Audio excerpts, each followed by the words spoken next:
Bismillahirrahmanirrahim. Assalamualaikum warahmatullahi wabarakatuh. Alhamdulillah, wassalatu wassalamu ala Rasulillah wa ala alihi wa sahbihi wa man walah. Amma ba'.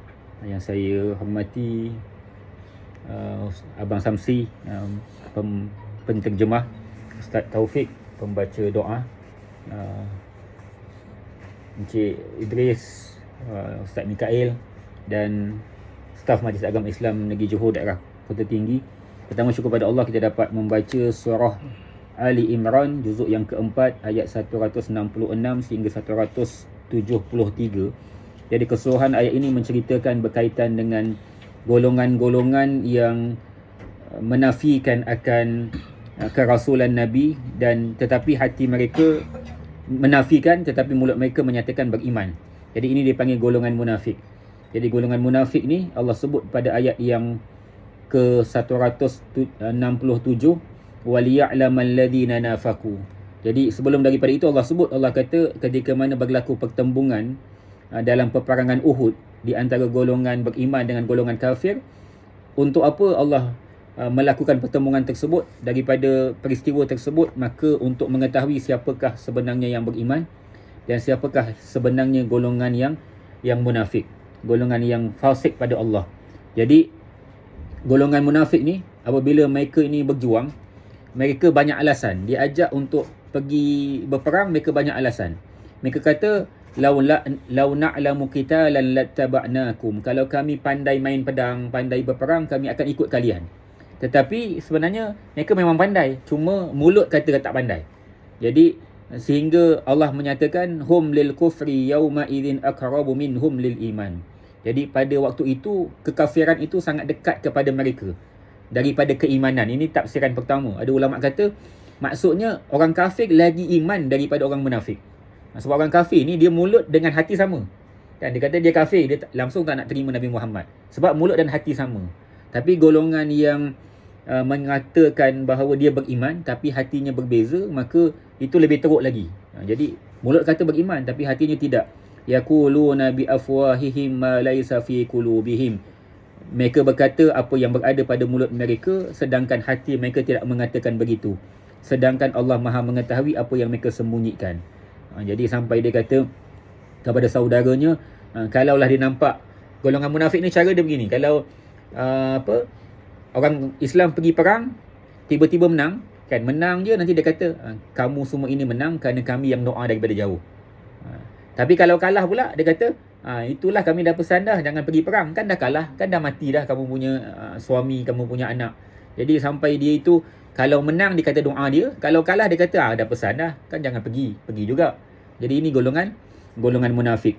Jadi Allah nak sebut pada ayat seterusnya. Jadi sebelum daripada itu, kalau tuan-tuan, puan-puan nak lihat tentang golongan munafik ni punya teruknya dan punya detailnya, Allah menjelaskan berbanding dengan golongan beriman dan golongan kafir. Kalau kita buka surah Al-Baqarah ayat pertama sampai ayat yang ke 20. Jadi daripada ayat ketiga sehingga ayat kelima, jadi lebih kurang 3 ayat je. Jadi ayat ke-3, 4 dan 5 Allah cerita tentang siapa yang beriman. 3 ayat. Dan kemudian golongan kafir Allah sebutkan tentang mereka 2 ayat je, ayat 6 dan ayat 7 pada surah Al-Baqarah. Dan kemudian golongan munafik Allah ceritakan tentang mereka daripada ayat ke-8 sampai ayat ke-20. Jadi nak sebut bahawa munafik ni susah nak kenal pasti. Sampai Allah kena jelaskan daripada ayat 8 sehingga ayat yang ke-20. Jadi sampai 13 ayat Allah nak jelaskan tentang siapa munafik ni. Jadi golongan Islam senang kenal, golongan beriman senang kenal, golongan kafir senang kenal, tapi yang lebih susah golongan munafik ni, sebab mulut dan hatinya kata beza. Jadi Allah nak sebutkan pada ayat 169 sebagaimana yang pernah saya sebut sebelum ni. Allah kata wala tahsabannal ladzina qutilu fi sabilillahi amwata. Jangan kalian menyangka siapa yang terkorban pada jalan Allah itu sebagai mati, bal ahya'un inda rabbihim yurzakun. Bahkan ia hidup di sisi Tuhan mereka, diberikan rezeki. Jadi saya dah jelaskan sebelum ni, maksudnya darahnya masih mengalir dan jasadnya masih Allah pelihara. Jadi itu rezeki yang Allah beri pada dia. Dan yang lebih tepat tafsiran daripada ulama adalah berdasarkan daripada ayat seterusnya, farihina bima atahumullahu min fadli. Kenapa dia diberi rezeki oleh Allah? Sebab dia bergembira atas kurniaan Allah yang Allah berikan kelebihan padanya. Jadi apa yang kelebihan Allah beri kat dia? Dalam kubungnya dia dapat nikmat daripada Allah. Dan sebagaimana ulama sebut, apa yang dilakukan sepanjang hidup dia, maka mengalir pahalanya sebagaimana dia hidup. Jadi kalaulah saya sebut, dia baca Quran tiap-tiap pagi, dia sembahyang subuh jemaah, dia sedekah, dan apa yang dia buat setiap hari itu, lepas dia mati, pahalanya terus mengalir sampai hari kiamat. Seakan-akan dia masih hidup. Seakan-akan macam kita lah masih hidup. Jadi orang yang mati tu sebenarnya pahalanya lebih besar lagi berbanding kita yang hidup ni.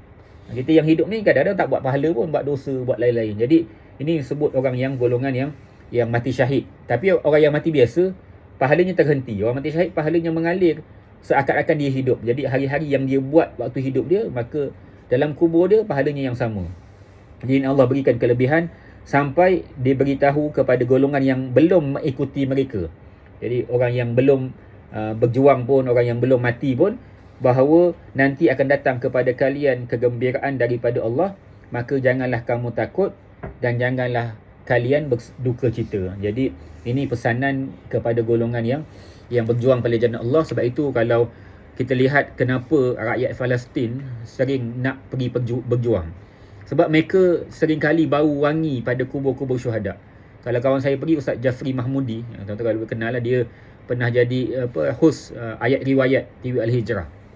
Jadi dalam dia jadi host tu, dia kata ketika mana dia pergi dekat kubur orang Palestin, syuhada Palestin, dia kata kan kuburnya dia ada tangga, jadi turun bawah. Jadi dia macam macam laci lah. Jadi dia letak kubur tu pasal banyak sangat kan. Jadi dia letak 1 jenazah, 2 jenazah, 3 jenazah. Jadi kalaulah jenazah lain nak masuk, kadang-kadang dia tolak jenazah lain tu, dia selit lagi. Jadi dia macam bertingkat. Jadi dia kata satu ketika tu, masa dia turun ke kubur tu, dia kata dia bau wangi yang terlalu wangi, yang dia kata tak pernah bau tu sepanjang dia hidup. Jadi kalau pergi kedai minyak wangi ke, pergi kedai mana-mana ke, tak sewangi bau kubur syuhada. Dia nak sebut bau wanginya sampai dia kata tak boleh nak beritahu macam mana wangi. Punya wangi dia. Jadi kenapa orang Palestin dia suka berjuang? Sebab dia dah bau dah wangi para syuhada. Sebab dia dah nampak dah jasad-jasad para syuhada. Jadi sebab itu orang yang mati syahid ni sebenarnya dia beritahu kepada orang yang selepas dia bahawa jangan takut untuk berjuang. Sebab tu orang Palestin ni dia tak takut pun. Kan? Kadang-kadang muka Arab handsome tapi tangan tak ada. Kan? Kadang-kadang jari tak cukup, kadang-kadang kaki kodong. Jadi mereka tak kisah pun. Sebab mereka tahu bahawa akan ada gantian daripada Allah Subhanahu Wa Taala. Jadi sebab itu kalau ayat 171 pun Allah sebut bahawa Allah akan memberi nikmat atas siapa yang beriman, dan sesungguhnya wallahu wa annallah la yudhi'u ajral mu'minin. Allah sesekali tidak akan menyempitkan ataupun menghilangkan pahala-pahala orang yang beriman. Jadi orang beriman ni kalau kita buat amalan, buat apa pun pasti ada pahala besar daripada Allah. Dan golongan yang beriman adalah golongan yang sentiasa yakin akan pemberian daripada Allah.